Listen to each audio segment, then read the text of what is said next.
Thank you. And thank you for joining us today. As Amy said, we are here to kick off the Impact Project, which is focused on highlighting council work and results.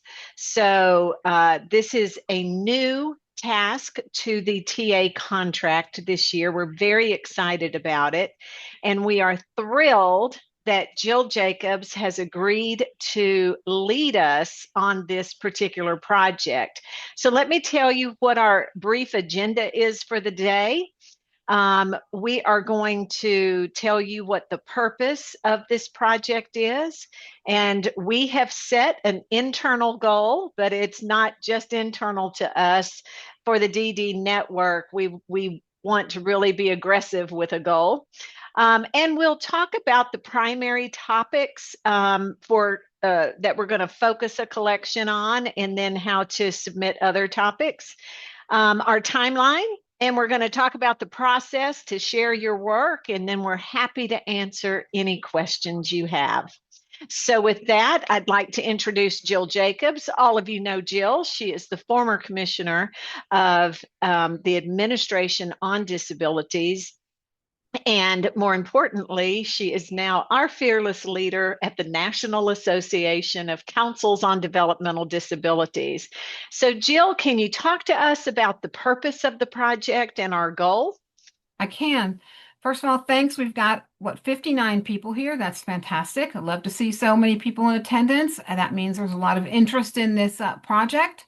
And we're glad that there is, because the Administration on Community Living, the Administration on Disability for Community Living, and the Administration on Disabilities are very interested in this work. They want us to be engaged in this work. So I'm glad a lot of people are here, and I hope that we have a lot of engagement in this process as we go through the project this year. Um, so, for those of you who have been in any meetings with ACL, with Mary Lazar, or who've followed what we're doing here, one of the things that ACL has talked about is they've talked a lot about marketing, I guess is the word that Mary's kind of used. And when she's talking about marketing, what she's talking about and what is important to ACL around this is what the purpose of the project really is, in a nutshell. ACL really wants for folks to understand what is IDD, who are the DD councils, what do the DD councils do, what's the good work that the DD councils do, why is it valuable, why do we need to be doing this? And so the whole purpose is for DD council work to be shared with each other. So council to council, peer-to-peer type of work in that way, shared with NACDD or national organization so that we can talk about it more, shared with ACL so they have a better understanding of what's going on, and what our work looks like and how it brings value to people with IDD and our larger communities and ensures people with IDD are part of their communities, shared with your own communities, your towns and your states, and shared with our elected officials at the state level, at the federal level, so that people really know, what do the councils do? Why do they do it? How do they do it? How do they reach people? What are some stories that we're hearing about how this work is affecting people with IDD, their families, and their communities? So that's the purpose. We also want to be sure that the work that we're doing, the stories that we're telling about that work, that the stories really reflect the work, and that all of that aligns with what the Administration for Community Living is trying to do, what their priorities are. So that's really, really important. And that is the purpose. It's not real complicated. Talk about who we are, what we do, and make sure everybody knows it and that it aligns with ACL. So that's the purpose. They want to be able to highlight who we are, our values, and our importance. Okay. And they also want to make sure that we are able to support, councils are able to support each other in this process. So that's one of the things that I think happens, but maybe not as often as it could or it should. they want to be, it will be helpful. Part of this, a benefit of this would be that councils can come to understand each other a little bit more and find some commonalities in work, or maybe find some common goals in their work. So maybe one council, and I'm going to make up a state, Alabama, is doing some sort of work, and then Missouri sees that work and says, wow, we're not doing that, but we're doing this. And I think our work could come together, like a puzzle fit together to create this other thing. Who knows? So it's important that it helps councils connect with each other and that the broader picture is then seen by others, and that the work is meaningful to people with IDD and their families, their support circles, and their communities. So that's really what they're trying to do. So our goal with this, if you want to put up the next slide, is one goal. We have one goal. There's going to sub goals and all kinds of things we're going to do, and Cheryl's going to tell you about what that's going to look like. We have one goal, that 55 councils will share at least one story of their work and the results. So lots of times we focus on the results, and everything is kind of focused on numbers, right? And we say, oh, how many people did we reach, right? After this whole giant project ended. But this is more of a what's happening now kind of a thing. Would you say, Cheryl, that's kind of the way to say it? Yep. Yeah, what's happening now type of a thing. What's a story that's happening now, real time, or just recently happened, and what does that mean? And what are the results that came from that? Maybe not so much in numbers, although that's valuable too. If you know that, 9 people with IDD participated in a recreational program that taught them X sorts of skills or helped them meet friends or whatever it is. That's great to know that there were 9 people, but also just the value of what that means for those folks, right? What that means for the community, for their families. So our goal is that each of our councils is going to share, each of the DD councils, if I say our, sorry, I'm not trying to say, uh, I believe that we are each other, so that each of the councils shares one story during this process. That's it. Simple purpose, simple goal, and I'm really excited that you all are here. Cheryl, it's your turn. Okay, thanks, Jill. So, just for the broadest overview ever, we're going to have 4 primary topic areas during the year. The focus is on current work and results to date. So, current work, the administration, ideally, they do not want to hear about something that happened in 2021. They want to be able to speak in current terms. And so when you're talking about some of your work, it's results to date. We know that these projects aren't finished. It's a point in time, but they are most interested in work that is happening right now. I think executive directors, you heard Mary Lazare talk about immediacy, real time, doing things, having things happening a little faster. So that is the focus, current work and results achieved to date. Although we know your projects are going to continue. And here's the kicker. So we're looking for around 250 words. This is not a complicated thing.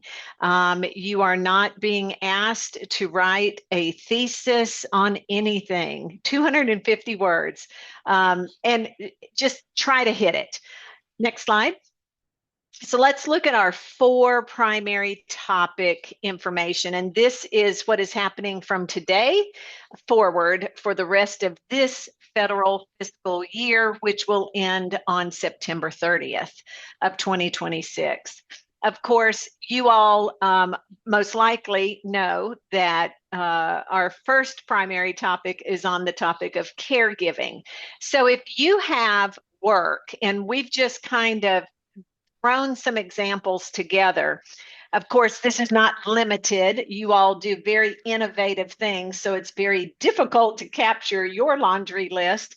But if you're have efforts around respite care, if you have efforts on supporting family caregivers, this could be anything from policy changes so that family caregivers can be paid to how do we give family caregivers the emotional support they need to de-stress. So it can be anything. A lot of you have current work going on around direct support professionals. If you have initiatives around unpaid caregivers, and so this is not family caregivers. We know many family caregivers are unpaid, but if maybe you've got a volunteer group, or sometimes places of worship offer some unpaid caregiving support, and any kind of policy changes that you're working on to make the system more efficient and effective. We will be collecting caregiving stories during the rest of this month and in January. The good news is we already have one council submitted a story on caregiving. So we know that you have things that are ready to go, and we encourage you to toss it in there, send it over to us. Our second topic is on, oh, I'm sorry, it's Amy. Sorry, Amy and I are swapping stories. That's okay. Cheryl can do the whole thing. That's fine with me. Our second topic is on connecting people to services. So we know that councils do a lot of work in being the connectors. So this topic really focuses on that. When you are helping people with IDD and their families connect to services, find services, and then navigate through those service systems. That's really what this is about. So some examples of that type of work include things like training and education efforts around making people aware of services, supports, and other available resources, and then also making people aware about how to access them. Any efforts around simplifying access to information and resources so that people know where to go and how to get the services and supports that they need. And then also collaborative efforts with other agencies and organizations. Those often result in connecting people to services too. So that topic we'll be collecting stories on in February and March. And our third topic is pretty broad, and we've put a couple of them together, but the topic is around well-being, or if you looked at the ACL Administration for Community Living Priorities, you would see whole person health as this, but we tend to use the term well-being in our network, individual rights, and safety. So if you have any efforts, and we do so much around this, you all are truly experts and really great at these things.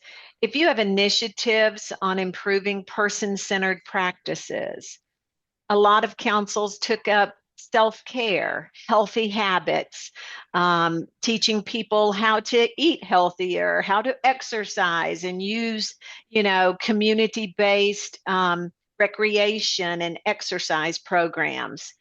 Dual diagnosis efforts. So if you're working on some efforts around developmental disabilities and mental health co-occurring, and you have something that you want to share, we'd love to hear about it. Empowering people with information and resources. So really empowering people about their rights, what to do if they don't get what they need, or what to do when someone feels that they have did not have a good experience or a discriminatory experience. Social engagement. We do a lot of work around this to remove isolation and loneliness. Community involvement is another rich area. Volunteerism efforts, infusing people with DD into just, basic generic community opportunities. And then if you've done any work or have projects around financial literacy, really helping people access ABLE accounts so that they can be more financially secure. We will be collecting those stories during April and May. And then our last topic is on employment, which we know that councils do a lot of work in this area. So this is any effort that supports independence, economic mobility, self-sufficiency, and community participation. So any work that you might do around competitive integrated employment efforts, any efforts to strengthen employment training and support services. And that could be whether or not you're working directly with providers or working with individuals with IDD. And then promoting policies to remove barriers to work as well. So any efforts that are in that employment realm, we're going to collect those stories between June and July. But I'm sure you're wondering, what about all our other good work? Well, we want to hear about that too. So you can submit your information on other efforts that you and your council are working on at any time. We want to take those too. We want to share them with OIDD and share them broadly throughout the network. So if you have a great story to tell about another project that you're working on right now that might not fit into one of those 4 topics, fill out the template, send it in to us, and you can do that at any time. So we'll take those. We're not going to worry about what month you send it. Send it whenever. We're just happy to have it. And we will answer your questions as so keep them coming in the chat box. We're going to get there. So now you're probably wondering, what's the process? How do we do this? I do want to say all of the topics that we just covered, if we have a 1-pager on it, and it is on the itechhelp.org website, and it's on the homepage under announcements. So if you just want a 1-pager real quick to say, here you go, here's what we've got, it's there. So let's talk about the process. Now, we have developed a form for you to use to share your information. The good thing about this form is it's got some character limited fields. And so in an effort to make sure that we're trying to meet the administration's ideal word limit of that's 250 words, we've got you a form. It also is on our website, and we'll put the link there. And it's a little 1-pager. It's real quick and easy. And so you just type in, we have 3 things we want to know about. Well, 4 things we want to know about. First of all, just describe what the problem you were trying to solve or what the need was. And so, describe why your council worked on something, why it mattered. Of course, our dear partner, David Jones, would love a piece of data here. How many people are experiencing this? He is your data guy. He likes to see some numbers. But 2 to 3 sentences, just say why this project was important and why why it mattered to the council. Then describe your strategies. What actions or methods, or even if it was a collaborative effort, just what did you do to respond to help meet this need or help solve this problem? And then the last or the third section is for you to just summarize your outcomes to date. Do you have some measurable results? In using Jill's example, 9 people were meaningfully involved in a recreation program. If 5 of them gained sustainable, healthy eating habits as a result, and 5 of them continued to use the community-based recreation exercise programs, that's a wonderful outcome. So don't be afraid to share that. You can use some short quotes from people here. I know, Val, you've asked photos. No photos. But you can do just a quick little quote about how this project impacted an individual. And then we do think it's important, and this one's going to be hard for DD councils because oftentimes we don't like to talk about ourselves, but we really want to know why the council was best positioned to take up this work. And so you can talk about, you all provide ongoing opportunities and you listen to the developmental disability community. You embed what they say into your work. You have great working relationships with others. It's that kind of stuff that we really need to talk about so that policymakers and others really understand the unique value you bring to helping all of our communities be welcoming and supportive of all different types of people. And then that's it. That's the form. And then you either email it to Amy, you can email it to Eric Berg, you can email it to me, you can email it to all of us, you can just email it. Somebody needs to get this story. And if you could put impact project in the subject line, that would be great. That'd tell us you just submitted something. And then if we have any questions or we need a clarifying point, we will reach out to you. So that is the process. So if I may, I think that last point on there, Cheryl, is really important. And I think it is something that councils all the councils are really good at lots of stuff, but I think one of the things that councils shy away from is that last point. What is the council's unique role in this? How is the council, what was the council's work in this?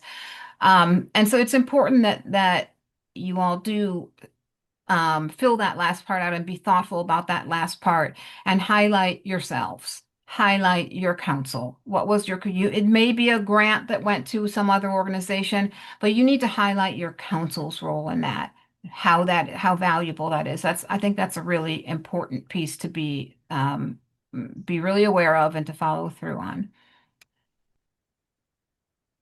Okay, now we've had a number of questions come in on the chat. We will share the slides. We will post the recording. We do really want you all to remember. I know that pictures really do help, but we're not going to be able to accommodate those in this particular format. And resist the urge to, instead of explaining or filling out the form, to send us a link to your website because they really want the shorter story. Part of what ACL has indicated is they want to be able to highlight their grantees' work throughout the year as they have efforts and public awareness events coming up. This will help them be able to share it and share it in a way that is not overwhelming, like the PPR. I know you all are in PPR season and you say, well, I put all this in my PPR, but those are hundreds of pages. They really want it. It's almost like a snapshot. So, Amy, what are some other questions that have already come in? So we have been asked if they can submit stories outside of the time frame. And the answer there is yes, you can. We have the time frames set up. We're going to batch and send on to OIDD sort of in that order. But if something happens, you don't get it in within that time frame, it's still going to make its way before OIDD. So don't worry about that. And if you want to, let's say you come back in January after a lovely time off for the holidays, and you made it through PPR season, you made it through the holidays, you're real refreshed when you come back in January, and you said, I'm just getting this all out of the way, and I know that I can write 3 on 3 different topics.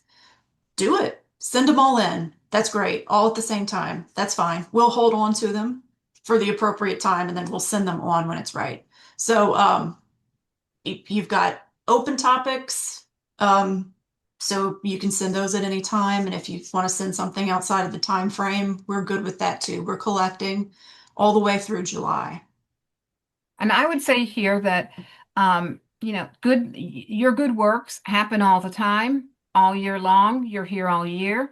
And so, that if a really great story on caregiving pops up in June and you're like, this really needs to be sent forward, but darn, it didn't happen in December or January. No, you can still tell us about it. We still want to know. You might want to be clear. Here's a great caregiving story that happened recently, is happening right now, for example. Absolutely. And Janet, you have asked, is a council limited to just one story per topic? Absolutely not. Share with us any amount of narratives that you want to submit. If you have 6 things under one topic that you've done great work on and you want to share that, please send them forward. You are not limited. Brent? Yeah, thanks. So I'm going to play the I'm still fairly new card. I don't know how much longer I can play that, but anyway, my question is this, and I hope I can articulate this correctly, but I remember when Mary talked about the focus on caregiving, and it surprised me a little bit in a room full of DD directors, only because I've thought of our focus on individuals and families and how things impact them. So when I heard that, then I immediately pivoted to, well, if we're going to talk about caregivers and caregiving, I need to then um, be able to show the impact on individuals and families, and how those, whether it's wages or whatever it may be, impact them. Is that is that necessary? Is that still the way we should be approaching it? Or can we just simply talk about we've got a shortage of caregivers and give a caregiver story without necessarily referencing the impact to individuals and families? Does that make sense? It does. And I would say that so let me see if I can articulate with clarity an answer. Might be difficult. So you're describing why the work is needed, and you're describing your strategies. So when you get down to the results, there is a result. So don't shortchange yourself on the result. The result could be that your families and your individuals with DD feel that the council has listened to the need and they are actively engaged in learning and being involved in telling others about the need. So, the impact can be as on the front end that, oh my gosh, thank goodness some governor appointed board has listened to us and they know this is really important. But the projects themselves, it's not don't think about this in terms of ultimate impact, meaning after something's over. If you've got current work going on, then you've got some current impacts, but sometimes we just don't think of them in that way. But let me tell you this, Amy and I are great at identifying a potential result and that you may not have thought about because you're immersed in the work and we're outside of the work. So give us a jingle and we will actively brainstorm with you if you're struggling with trying to come up with a result to date. Does that help? Yeah, it does. Thank you. It is, Okay. yeah, thanks. And Val Bishop, yes, it is okay to pull something out of the PPR. No problem there. Christine Pisani. Thank you, Cheryl. Can you hear me okay? Because I was having a meeting earlier and nobody could hear me. Yeah. You can hear me okay. I got the impression with the presentation from Mary was there, and maybe I misinterpreted, that they were also looking for sort of some video stories. And I was wondering if it would be helpful to pair the template and the information we're submitting in writing as a story with also a video story to ACL that sort of pairs. I know you're not looking for that, but I thought it might be a way to also just stay focused on one story and provide a whole package. Did I misinterpret her about that? And would that be helpful?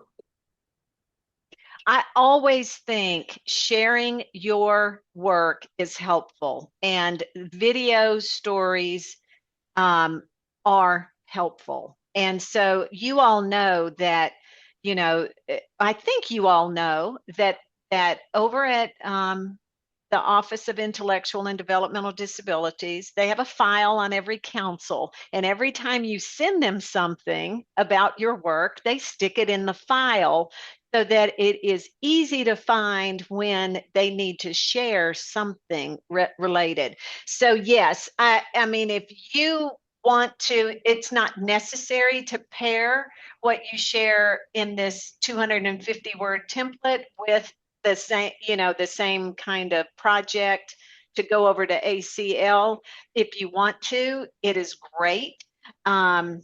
But it's not necessary. I do think you should continue to share as much as you want with ACL because they really do champion you as grantees and they know the extreme value.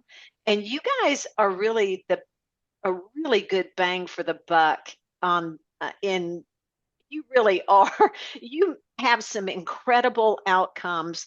We really want to really highlight and kind of push why you're the best investment in the land. I mean, I know that's a little biased and I'll own it. Dana, you've asked, could you please clarify when we use the form? So the form, the Word document that Amy showed previously, it has a gray box under each section. Those sections are limited. So you can only type in 400 characters on a couple of them and 500 characters on one of them. So it's going to stop you if you get too wordy, and then you'll need to kind of go in and trim it down. But we would appreciate if you would use that form, the Word document, to submit your impact narrative to us because it will help. We don't want to rewrite something you wrote because you wrote it. We don't want to take that ownership and take that away from you, but we do need to contain the amount of information that is going to be then pushed forward. So Cheryl, can I ask a question to make sure that I understand? So using that form, the total number of words of those 4 sections is going to equal 250, correct? Around. Around. It Okay. depends on how complicated your words are, or it depends on how many words you use. So I've kind of gone a little bit above 250 words, and just said, if we can stay around 250 words, I think that would be palatable to the administration. Okay, great. Thank you. And Jill, thank you for answering. Projects do need to be current. They do want things that are right now, that are what you're doing now. So I would think if you have a project that, and even if you started it a year ago, if it's still going, yeah, talk about that. Thank you, Sarah, for answering Christine. Share all media that demonstrates your impact. ACL loves it, and they will have what they need. Does anybody have any other questions? And just raise your hand or.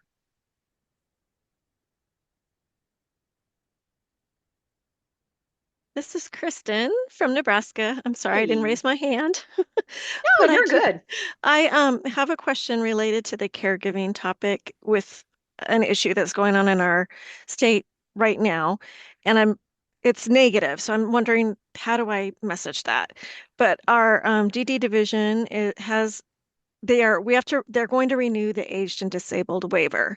So basically, people were not aware of this, and the open comment period is from like December 5th until January 5th. And there are major changes in this that will impact families.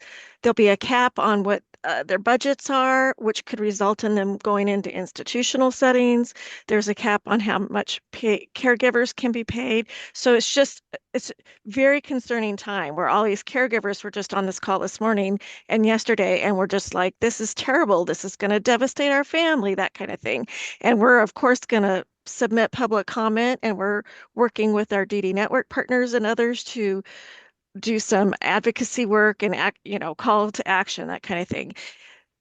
Can that be written up, Yeah, even though it's negative? it can, we're ticked because off and yeah, the problem you're trying to solve is to make caregivers aware of some regulatory changes, which you all are aware that becomes a systems change effort. And so your actions to date are to educate people about the potential impacts for the regulatory changes, and to provide support for them to be able to know the process for public comment. But it's real important, Kristen, to also put in there, how many caregivers are you talking about in Nebraska? Mm-hmm. Is it 12,000? Is it, this could potentially affect, X number of people, or X number of caregivers. So yes, that kind of thing is, that is here's your impact. Now, you don't know the ultimate impact yet, but if you can articulate that, say you said the comment period was like for ending in early January. Over the holidays. Isn't that you convenient? will be able to know how many people submitted public comment. So you can actually report that, your public awareness and your education efforts led to X number of people making comment on these proposed regulations. What you can't talk about is the ultimate impact, because you don't know the end yet. But this is the impact to date. And I think that is appropriate. Thank you. Mhm. And make Val? sure you highlight how uniquely positioned your council was to address this issue in real time. Sorry, go ahead. Perfect. Cheryl, so we have been working with an adaptive golf program for a number of years, getting them to where they're very recognized, actually at the PGA level now, and so they're doing some awesome things. However, and you know, they came and presented to our self-advocacy group today, and it really was the result of one young man. Well, he's not so young anymore. He's younger than I am, but who really has been stuck at home a lot. He needs caregiving. His dad's been quite ill. And so this was an activity he engaged in to get out of the house and socialize and get some exercise. And he has really helped this program take it to a different level for people with disabilities. So I think, you know, perfect timing for a really great example. I could use him as a story, right? As far as how it impacted him, but also how it's impacting other people. Yeah, and think about your, you know, we might, rather than caregiving, it might be real appropriate that we position that one for whole person health, well-being, Right. because you talk about, you know, alleviating isolation. You Yeah. talk about empowering people, which is his story, his involvement, Right. his Yeah. championing. I can't say that word, but his That's perfect. Yeah. cheerleading of the Right. program has helped others. Yeah. So yeah, absolutely. And he led in today with introducing this group, you know, and was the one who brought them to the table, you know, to present to this group. So it was really awesome to see it because his Oh, dad's that's great. probably inching up towards 90 years old, and Oh, wow. dad can't care for him anymore. So he's teaching caregivers, and, you know, and they're all going out and having fun, but it's Well, such it so sounds much like more there's than some that. crossover stuff, you know, Yes. if he's Mhm. really doing some education to Yep. caregivers too. So we'll work with you to figure out how Okay. to best position it. Thank you. Ashley, you've asked a question, who's the ultimate audience? So the rest of the process here is once you all submit your stories, Jill will be meeting with ACL OIDD staffers after the collection period is over and presenting all of the stories that you all have submitted. And then together, ACL staff will determine which of these stories that they want to push forward and publish. Now, when we say publish, that means ITAC will put together and we will publish what the submissions are. One of our requirements is to post it on the website so that you all as a network have access to that information. But we also will put together a Word document and we'll send that out to directors and make it available on the website as well, so that you all everybody can cross-pollinate the great ideas and the great work. So if your council's interested in a new project for the state plan and something looks good, that, you know, you guys can help each other on that. Do know that ACL is interested in all aspects of your work. Congress is interested. Other policymakers are interested. So, Ashley, the answer is all of the above and more.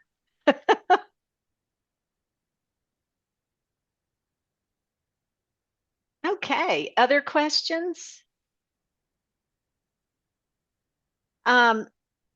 Amy, do you want to put up the last slide, our timeline reminder slide? Just a snapshot for you. Caregiving, we're going to do a hard push December to January. Now, here's So we've given you all this. Oh, it's great. It's great. You all are going to hear from us consistently on the Impact Project. This is the kickoff. You'll see us regularly. We will be doing very proactive outreach so that we can deliver evidence of your great work. And so when February starts, get ready, because you're going to see all of this focused request on connecting people to services. And then when April comes around, it's not April Fools, because we're going to be talking about well-being, individual rights, and safety. And so we'll do another hard push there and keep this in front of you consistently. But as Amy said, if today you sat here and you said, I know what I can submit on caregiving. Oh, wait, yep, I got that employment thing over there. Oh, wait, we did do something to connect people to services. And yeah, we're doing some work on something under well-being.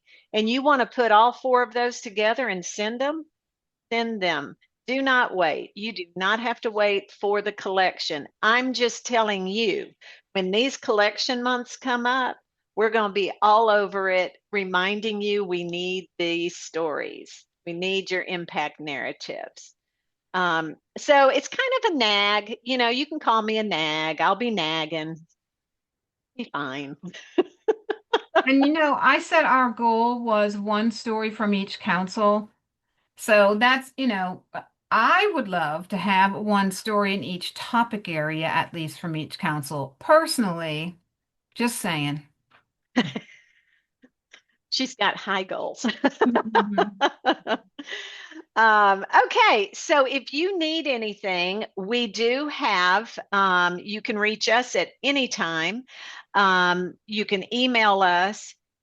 Look on our itachelp.org website. Amy, could you put the link to that announcement in the chat box where people can find the 1-pager, the Word template, and then this is where we will post the slide deck and the recording when it is edited, and we will get that up for you. And remember, when you send your stories in, you can send them in to Cheryl, to Amy, and to Eric.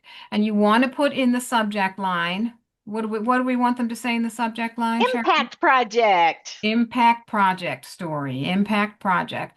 So that way we will find them easily. If you put something else in the subject line, we might not realize that's what that is. So please put Impact Project story in that subject line. And then we will confirm with you that we received it, and thank you for the submission. So you will know that it was received by one of us.